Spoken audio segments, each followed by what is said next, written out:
take on an everyday basis, I know I take 2 of these, that are affected by the cytochrome P450 system are amiodarone, which is used for our blood pressure. We have cimetidine for stomach, omeprazole stomach, verapamil for our heart and for our blood pressure. Echinacea, warfarin, of course, I already mentioned. Echinacea is a natural product that helps our immune system. So if we're not feeling well or getting close to a cold, you can take echinacea and it will help you fight it off a little bit. Or if you're going to see your grandchildren because they're little petri dishes of all kinds of diseases, you can take that and that might help. St. John's wort, as I mentioned earlier, is for a positive mood.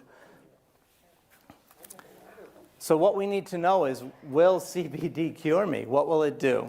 I can tell you through the anecdotal data that was done, these are things that many people have said. So the more people that say it works for them, it doesn't really mean it happens, but it means that this is what we have the most data on. So the things that it really has anecdotally been shown to do is it does help us go to sleep quicker. It helps us sleep longer. Will it interfere with some of our other drugs? It could. It could. It helps with joint pain and anti-inflammatory responses. So people who have arthritis, whether it's rheumatoid or osteoarthritis, your joint pain you have there, you have swelling in the joints. So it does help with there. Now, if you take and use it as a rub or a topical application, you're not going to get a lot of it absorbed into your bloodstream.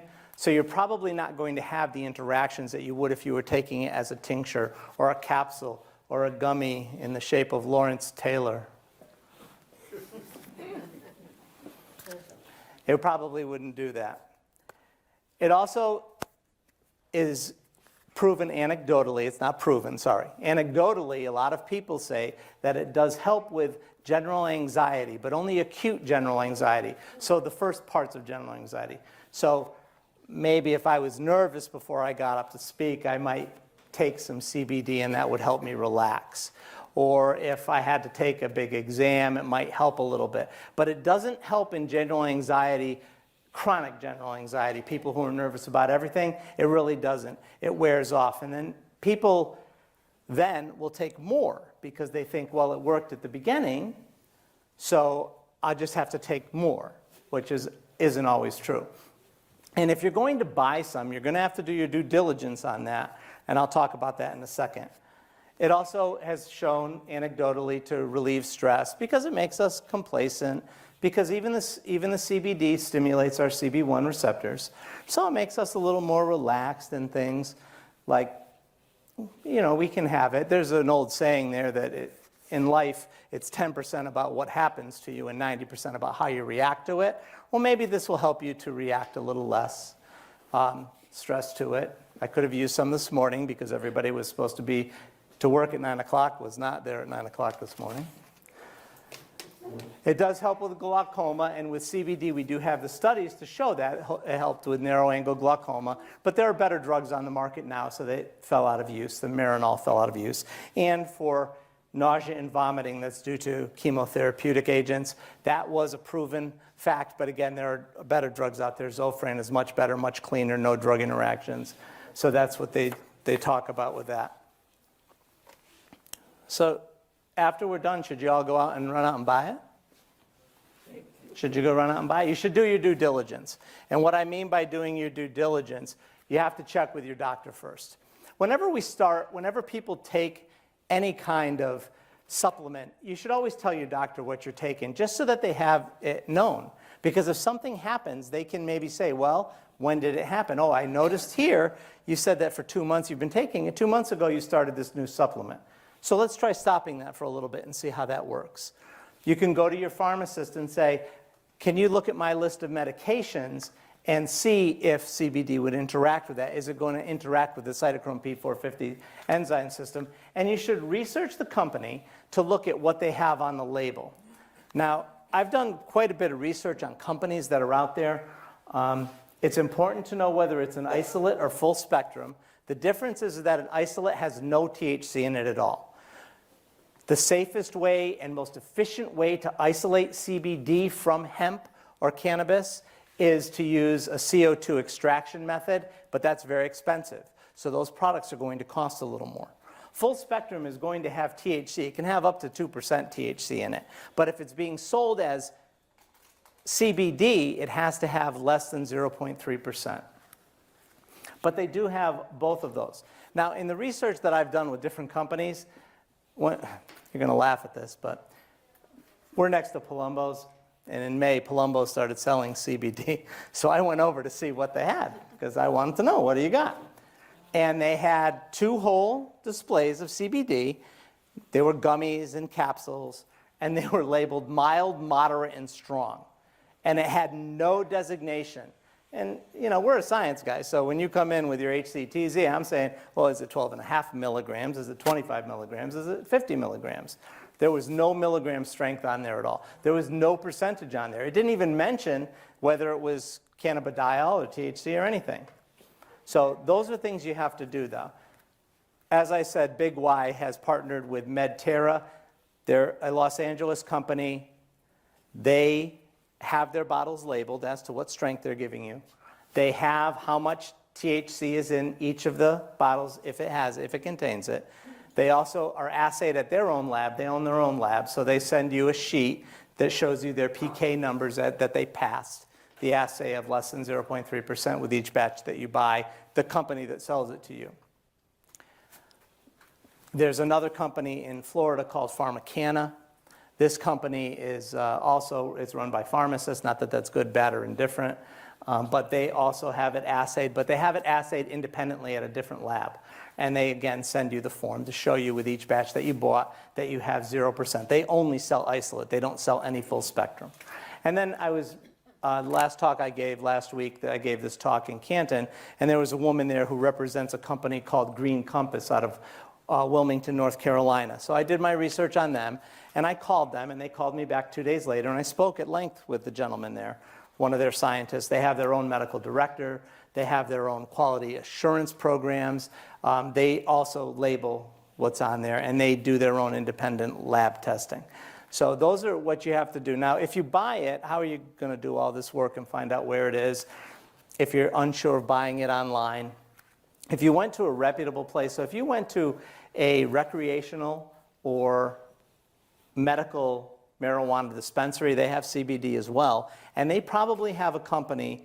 Their companies, I'm sure, are reputable. I can't guarantee each company that they have, but that's probably more to the point that they're going to be more reputable because they have to be assayed by the FDA if they're recreational or medical marijuana. So you have to do your due diligence to have that, to do your CBD, if you're going to use it. That being said, make sure you tell your doctor. Is it going to hurt you to do it?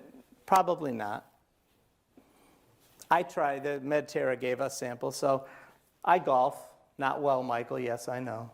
I golf, and I broke an ankle, I dislocated a shoulder because I thought I was an athlete when I was younger.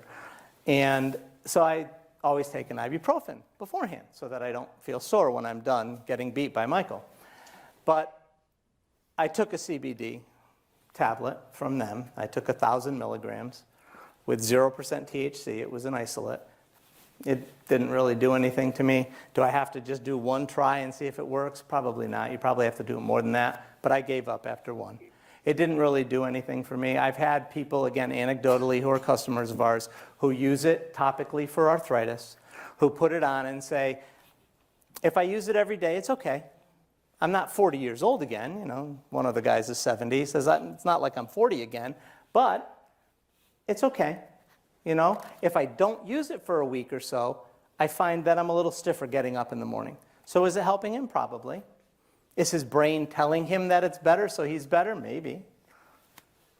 The placebo effect is our brain saying we're taking something for a malady, and so we're going to get better is very strong. It even works in cardiac drugs, which you have an endpoint to see how your QRT interval is when you do an EKG.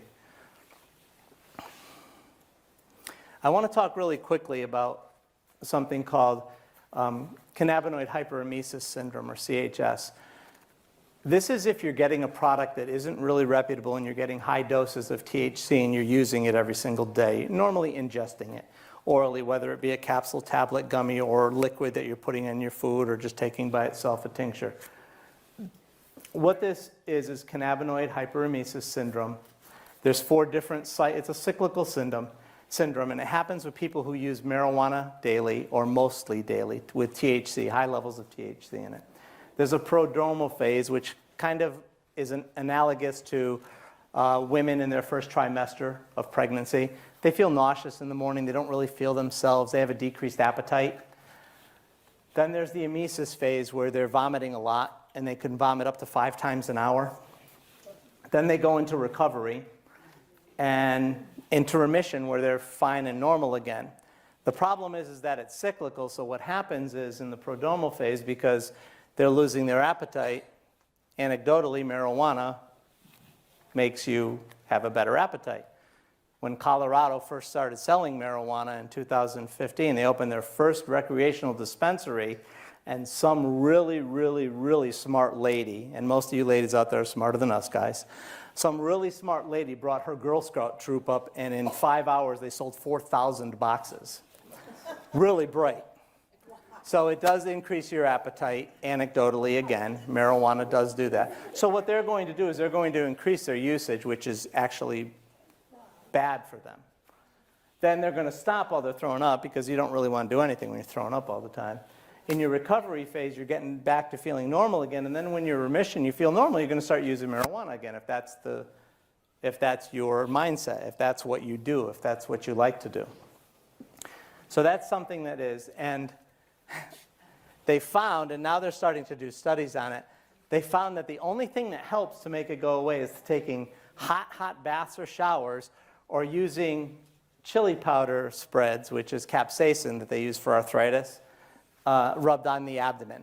And that helps it. And in the emergency rooms, I know that I had a CE continuing education down in Connecticut last year where the gentleman who runs the Poison Control Center gave the talk on this, and he said it was amazing, but they're starting to do their own studies on it to see that it really does work. If they spread the people's bellies with capsaicin cream, then they don't feel sick anymore, and it makes them go away. They don't have any mechanism of action or why that happens, but again, anecdotally, we find things. And serendipitously and anecdotally, that's how things work.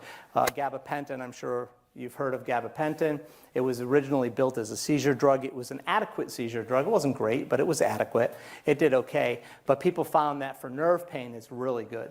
So that's why a lot of times now it's prescribed for nerve pain, even though there really weren't studies done to show that it helps nerve pain. Do we have any questions? That's the end of my CBD talk. Yes? This question isn't directly related. Okay. Are you going to talk about the airspeed velocity of a sparrow carrying a coconut? No. Because I don't know that one. Talk about pharmacies. Yes. And what will a pharmacy consider legal ID other than something from the For PMP? what are you trying to, oh, for the PMP? If you're picking up a controlled substance, you have to have a photo ID. Yes. So there really isn't a direct list of everything that's there, but it's a driver's license or a state ID. It can be a license to carry, your pistol permit. That is another legal option because it has an identification number and you're registered. So anything that you are registered of and you have a personal or a private identification number that's linked to you could be considered, as long as it's your picture, that's there. How can you get something like that without going to DMV? You can go to AAA. You have to go somewhere. You can't do it online. They haven't figured that out yet. But you have to go somewhere to get it. There is another thing, and this came up to me, and I saw it right before my talk, and I tried to get information on it. It's called the Cannabis Commission card. So I don't know if any of you have seen that. It's a really nice green card. It's got a picture of, well, it has this picture on it. It has that picture on it. Not the exact colors, but it has that picture on it.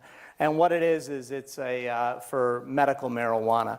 And what it does is it gives you a discount when you go to buy either CBD or medical marijuana from an approved retailer.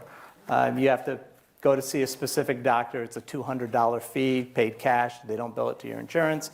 And then it's a $50 a year application fee to get this card.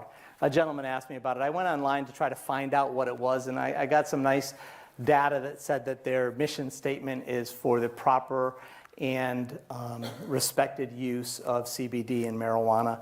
But when I tried to call somebody, the phone just rang. So I don't know what it was, but I found out through some people who, actually one person who used it as a photo ID, I asked her about that and she told me what it was. Yes, ma'am. Do you know if the Sharon dispensary is open yet? I do not. I live in Canton, and my pharmacy practice where I work for Big Y is Walpole, so I don't know. I'm sure that you'd be able to find that through mass.gov to figure out when it's going to be on. Yes, Mr. Marley. How much does it cost, and can I buy one, get one? Of what? CBD, The costs are all over the place. It depends on where you're getting it from. The ones in Palumbo were $9.95 for 10 little gummies. I didn't buy them.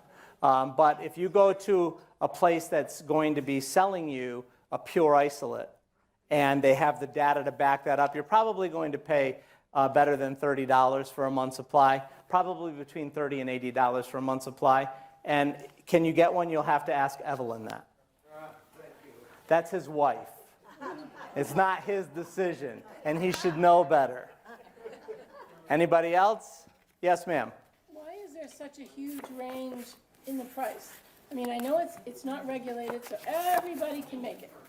I mean, there's, Well, it is regulated as to how you can make it. That's what the hemp farming law of 2018 is. Right. It's a regulation and price. I don't know, why does Bernie's have a Magnavox TV for $1,000 and somebody else sells it for $12? so if you have 2 bottles of CBD and it says 750, okay, and we have 2 Are they the same manufacturer? different manufacturers, okay, so, It would depend on their extraction process. CO2 is not the only extraction process to bring CBD out of cannabis or hemp, but it is the most efficient and it is the safest.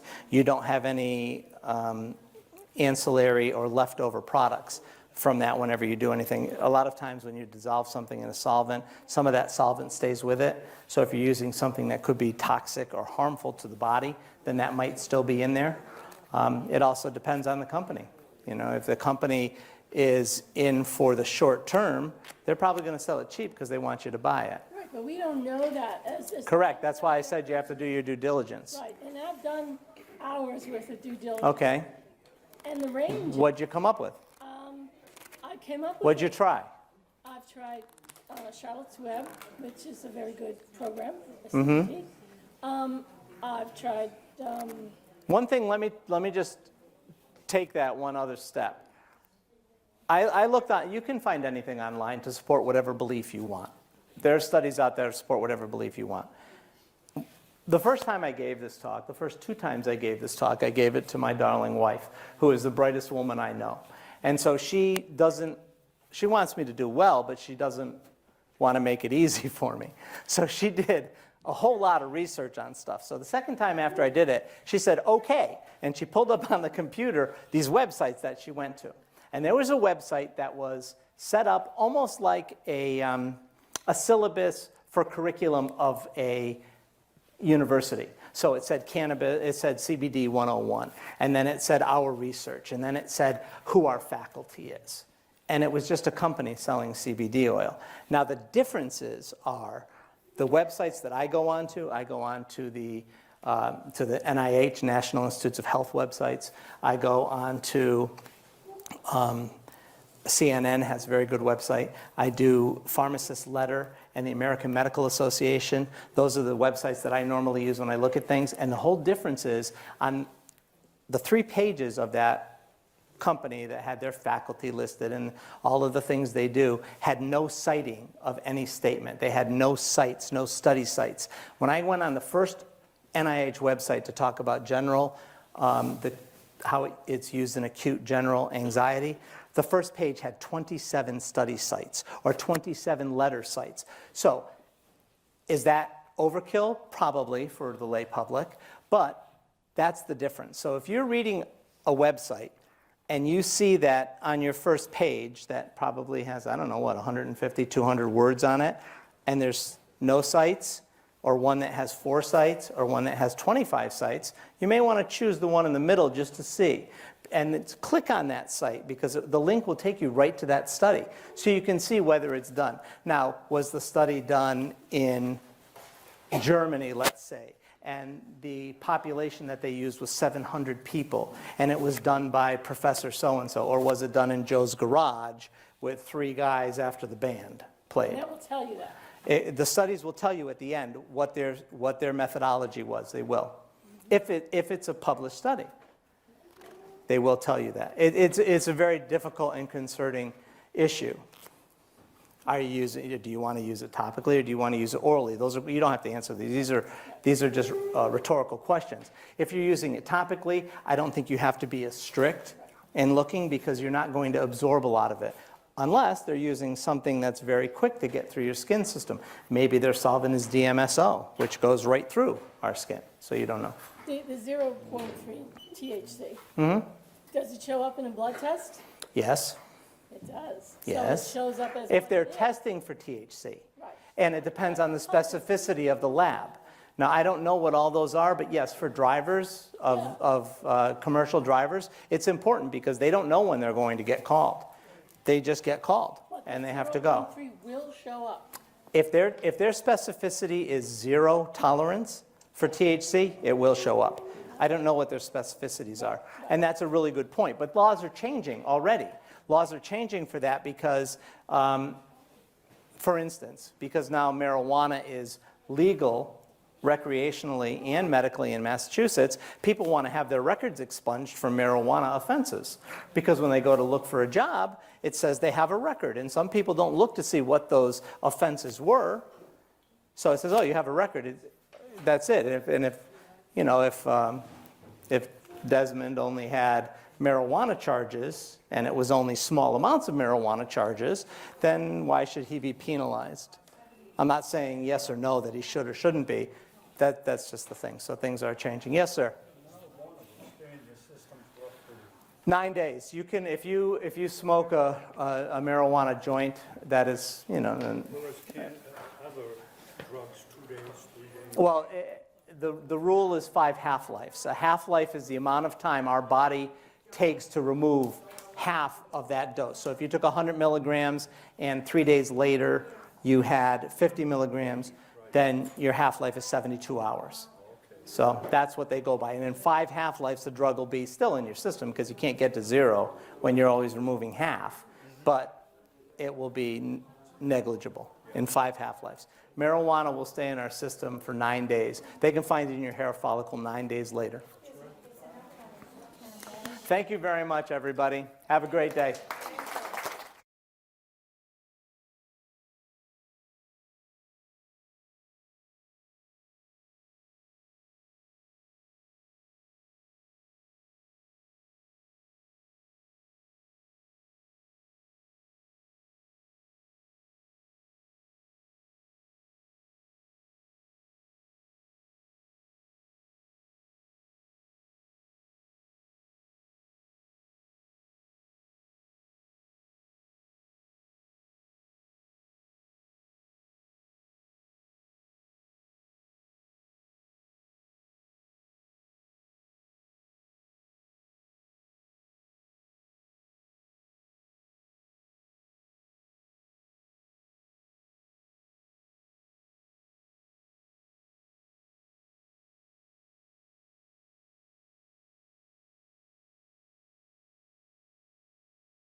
Good evening, ladies and gentlemen, boys and girls, and all the ships at sea.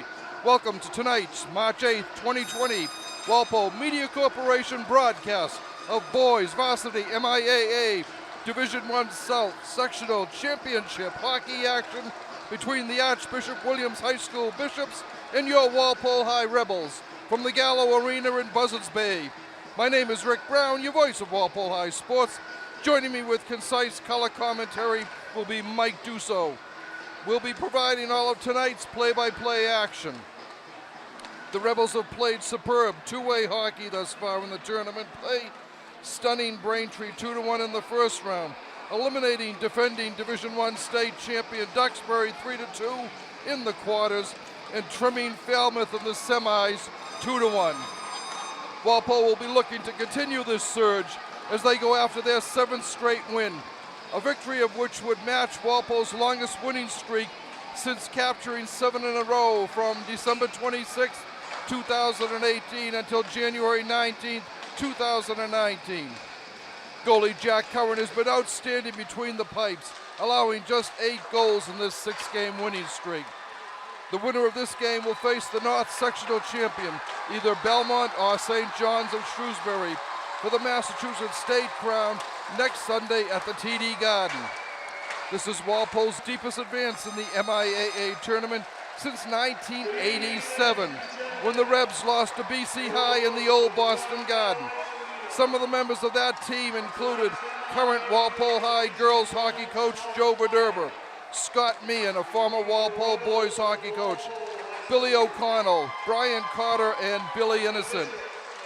The Bishops' defense, led by sophomore goaltender Nick Busella, has also tightened up in the postseason, as is evidenced by their wins over Bridgewater Raynham 2-1, Wellesley 2-1, and Franklin 3-0. The Rebels come in at 12-8-5. They were runner-ups in the Herget division of the Bay State Conference at 4-4-5, and have been outscored 63-60. Archbishop Williams brings in a 12-6-4 mark overall, finishing 4th in the Catholic Conference Large Division at 5-3-2. The Blue and Gold has outscored their opponents 52-44. Both teams, ironically, are 9-1-3 on the road. The two teams have 4 common opponents. Walpole trimmed King Philip 2-1, while Archies fell to the Warriors 2-0. The Blue and Gold stopped Milton 5-3, while the Rebs split with the Wildcats, winning 4-1 and losing 3-1. Walpole topped Duxbury 3-2, while the Dragons tied the Bishops 2-2. Finally, the Orange and Blue ousted Falmouth 2-1, a team that blanked the Braintree School 4-0 in the final game of the regular season. The last time the Bishops and the Rebels met was a Rebels shootout win in the 2015-16 tournament, 3-2. While they're announcing these starting lineups, I'd like to congratulate Walpole's 8 seniors: Matt Donnelly, Liam Fisher, Mark Hershon, Tom Frucci, Charlie Wally, Ryan McGlynn, John Baker, and Jacob Nelson. Their 4 years as Rebel hockey players, the Orange and Blue has a record of 60 wins, 24 losses, and 13 ties. Thank you for 4 years of Rebel pride. Walpole is the home team tonight, so they are thus wearing their white jerseys with orange numbers and blue piping.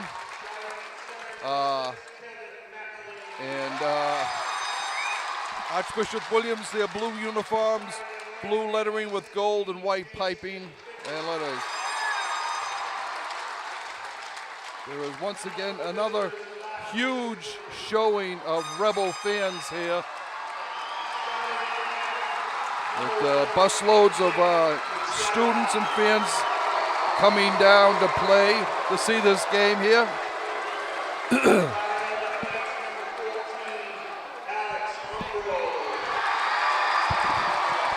this will be interesting to see how the things go. Walpole comes in as the number 10 seed, and Archbishop Williams is the number 12 seed. As all of the big guns from Division I South have been knocked out on the road here to this final game. Like we said, the winner here goes to play at the TD Garden next Sunday afternoon. And we're ready for what should be an outstanding hockey game.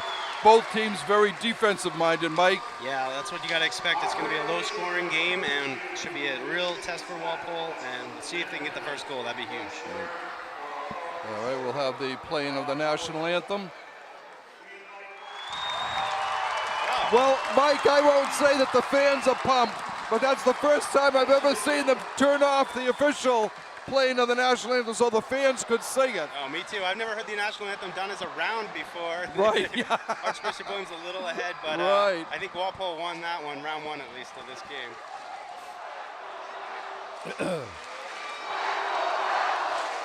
The Let's Go Rebels chant starts before they even get out there to center ice.